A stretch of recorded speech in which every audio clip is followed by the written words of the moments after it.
Only on 6 tonight, turning troubled teens around in school and in life. In Volusia County, police noticed a trend that many of the teens they were taking to jail did not have high school diplomas. So they worked with the school district and a car dealer, of all things, to change that and get crime results. News 6's Eric Von Enken is here with the emotional story of one young lady who almost didn't make it. Eric?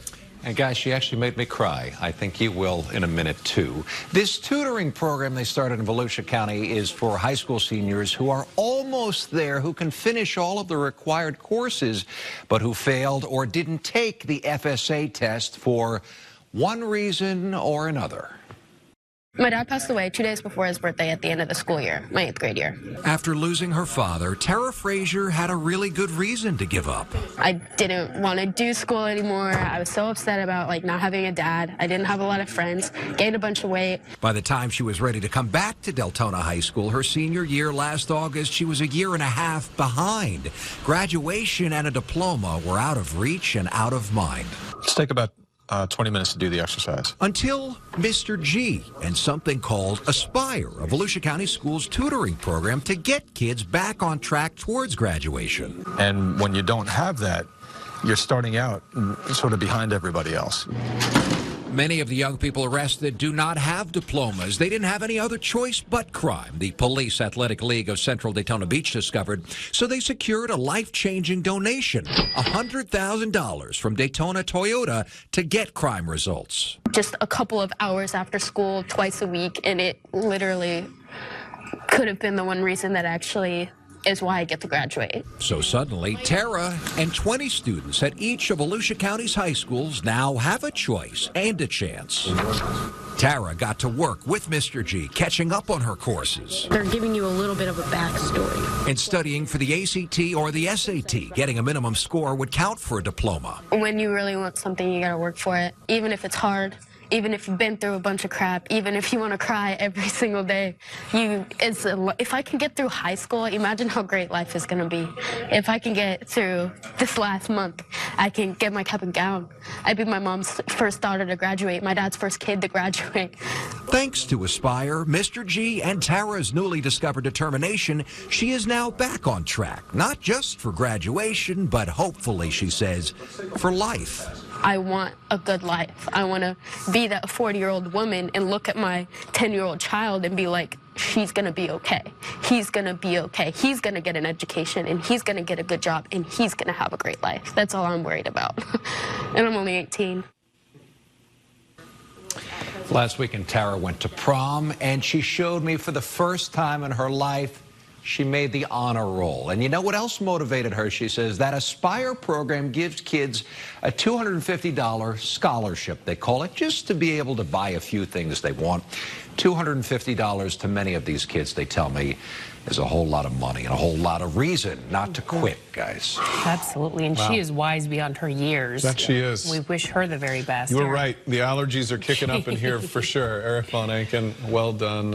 It was an honor to see that young lady. Only on 6 tonight, an eye-opening look at credit card skimmers. They are showing up almost every day across Brevard County, but you cannot tell that they're there. Yeah, and the worst part, you don't know your card has been compromised until it's too late.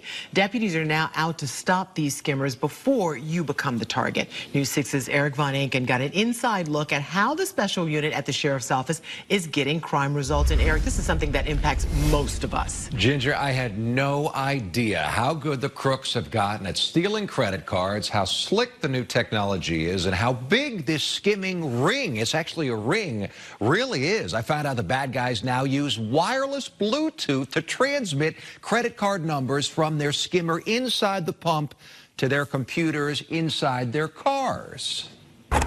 This time, Agent Justin Wood and his tech expert teammate do not find a skimmer, but this isn't the norm because usually they do. We go out probably 2 to 3 times a week, and I'd venture to say we probably find 2 or 3 at least a week. All day, all over Brevard County, skimmers are collecting your credit card information. Every time you swipe, and you have no way of knowing because skimmers are now so small and so sophisticated, they're slyly installed inside a pump in seconds. This is inside, and this can't be seen. There's no way to detect this from the outside, though. Unfortunately, no, it's nothing you'll be able to see, touch, feel, or look at. Each skimmer that Agent Wood finds spawns an intensive investigation for his economic crimes unit here at the Brevard County Sheriff's Office. First, they download the data on the skimmer's tiny computer chip and contact the banks and credit card companies to find out where the stolen numbers are being used. And then I obtained video which shows this vehicle using a card that came off of that skimmer, and they purchased diesel fuel. Agent Wood and the team discovered the skimming is only the first phase of a much larger gas-stealing organized operation. Here's how it works. Someone steals your account info, someone else makes a new card with it, and turns gift cards into working stolen credit cards to buy diesel fuel to sell on the black market. You could see it looks like it's a stack of wood. Thieves use cleverly disguised bladder trucks like this fake facade of plywood that was hiding a 700-gallon tank. Within the past 2 years, we've actually arrested and made great cases on 14 different fuel bladder vehicles. 14 that were using the stolen credit card information from skimming devices, using that to purchase diesel fuel. Maybe you're asking, how does someone sell stolen diesel fuel? They sell it to shady fuel yards. One was just busted in South Florida, who sell to contractor fleets or big rigs who buy it for a deeply discounted price. So if you can't see a skimmer, what do you do to protect yourself? Well, always use a credit card, not a debit card. Pay with cash, or if you can't, then the answer is go inside, ladies, and pay. We put all that on clickorlando.com. Oh my, it is so elaborate. If only they would use that power for good and do something really good with that. Okay, so I always check for the little strip. I shake it, and then I see the little key. How are these guys getting in there to put those skimmers in? That blew me away too, Ginger. It's a joke. You can buy the keys on eBay. What? All the keys are all over the internet. So these crooks buy the keys, and then they go into the pump, and then they have the stickers. They carry the stickers with them, and they stick them on when they're done. You know what I suggested was put a padlock on some of these older pumps. They do. In some cases, but not everybody. Wow. My jaw is on the desk right now. It's maddening. Only on 6 tonight, what may be the most successful jail rehabilitation program ever in Central Florida. Most inmates who make it through the grueling 6-week, 8-hour-a-day college-like course at the Orange County Jail are hired as soon as they're released. Many don't come back to jail either. News 6's Eric Von Anken got an exclusive look at how it's getting results and how the inmates are building our roads and bridges. Matt, Lisa, we've told you about several of these jail programs that teach the inmates skills with the hope that they will be hireable and use the skills to get jobs once they get out, right? Well, now for the first time, we are seeing a program not based around hope. The inmates are getting real construction industry courses and training, valuable OSHA certificates, and a direct connection to a job that pays well for somebody with a criminal record. It's a little hard to believe that this is a jail, not under construction, but doing construction. These are builders as much as they are inmates, all given full access to some serious power tools. 5 days a week, 8 hours a day. We're grinding. If they pass the 6-week course, they get 3 sought-after construction industry required certifications that otherwise would cost hundreds of dollars and dozens of hours to get. If you don't have the qualification to do it, they're not going to pay you what you think you're worth. The wall outside the construction room here at the Orange County Jail shows the success stories and their salaries. 165 grads so far who got full-time jobs. How much could you make getting out of here? Anywhere between $20, $25, $30 an hour. Just ask Tyree Rogers. He's built 4 bridges with Lane Construction since his graduation from the jail's construction program a year ago, and he's also built a life. They said if we stuck with it, that it would give us a chance. It would give us a shot of earning a livable wage and hopefully a career. Rogers spent 12 years in prison for armed robbery and carjacking. I have a home. I have a new baby girl. Hopefully me and my fiance will be getting married soon. And, you know, I have plans. I have plans for life. I'm proud of you, man. It's awesome. Thank you. Robert Barnett gave Tyree and 242 other inmates since 2017 a chance at not ending up back here. We often tell them that we're selling dreams because it is 200 hours of me telling you to change your life, and here's why. That's why it's so important for the employment process on the outside to work. Barnett started the jail construction program 3 years ago. He eventually got the tools and the trust of the county, the inmates, and the jail chief.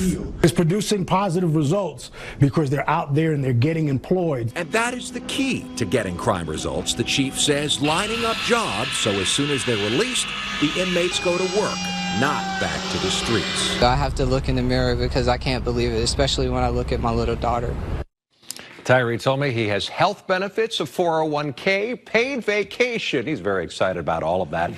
And Robert Barnett, the guy in charge I showed you, is in touch with all of the construction companies around town. He meets with every grad the day after they're released from jail to make a resume and arrange the job interview. And the program is so successful and popular, it's got a wait list. In fact, some of the inmates who are about to get released are asking the jail if they can stay longer just to finish the course and get their certifications. And of course, guys, the jail works with the judges to make sure that that happens. That is outstanding. And you were saying, you know, during the break and everything, that this is one of the best stories that you've ever covered because it's getting results. Hundreds of people are getting jobs because of this and getting good paying jobs. I mean, you know, the wages, we're talking like 18, 20 bucks an hour. That's great. And it's filling a need because we need more folks working construction right now. And then they don't go back to jail. Yeah. Most importantly. Good Love stuff. Eric Von Thanks, Inken. Eric. Only on 6 tonight, an eye-opening look at fake money flowing through Central Florida and how much it's costing businesses locally. News 6 also discovered a lot of the counterfeit cash is being printed right here. Only News 6's Eric Von Inken got an exclusive look at the cash and the unit in Brevard County that is getting crime results in combating counterfeit cash. Eric? Lisa, Matt, what surprised me is how easy it is for people to make fake money. It's really all over the internet. And almost as easy as to pay for something with counterfeit bills and then get real cash back as change. This $100 bill right here was passed at a Brevard County bar. A guy bought a $5 beer. He got $95 back, real dollars, and the bar took a $100 hit. The first one is a $5 bill. Is that fake or real? It looks real. It looks real, yeah. Agent Mike Thomas put me to the test. 5s, 10s, 20s, and 100s. Which one's fake, which one's real? And for most of them, I had no idea. It looks good. I can't tell. That's the problem that many clerks are facing at grocery stores, gas stations, and big box stores. Local counterfeiters are passing fake bills almost every day here in Brevard County, and the businesses take the loss. Maybe $1,000 for a mom and pop store, maybe for a month. Clerks are getting duped into taking the counterfeit cash because they can't tell unless they can take the time and unless they know what to look for. What I'm looking for is the visual clues. Agent Thomas says fake money is usually printed on paper. Real cash is made of cloth like linen. That's why you'll see clerks pull out the special pen for big bills. On the real bill, it stays a light color, or if I do the dark on the counterfeit, it'll change to a dark color and it'll maintain that color. If I feel the jacket, I can feel the ridges with my fingernail. With the counterfeit, I cannot. It's smooth. It's even. Agent Thomas and his economic crimes unit here at the Brevard County Sheriff's Office follow the fake money by serial numbers. And with the help of the Secret Service, the unit tracks the counterfeiters by pinpointing where the cash was passed, like a guy printing hundreds going store to store to buy high-dollar vacuum cleaners. He'll pay it with counterfeit money, usually 20s.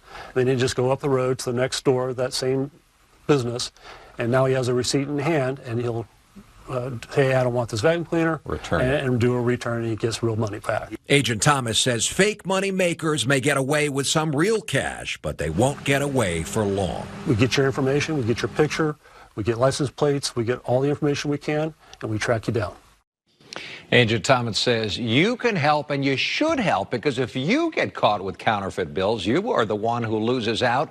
The money is worthless and your bank won't care. So especially with bigger bills, take a minute to look at the money, feel it. If you don't like it, don't take it. The best way I found is to compare the bill with a real bill, guys. If you happen to have one side by side, put them next to each other, then you can check the market. It's so sad, though, when that happens to people. And I mean, how often are you really going to check when you get, change or someone pays with a $5 or $20 bill. Before this story, I never would have checked. Yeah. The scratching on the jacket is the key. That's kind of an easy way to do it. I also always wondered what they were doing with that marker. Yeah. So thank you for answering that question. Sure. Eric Von Anken, we appreciate it.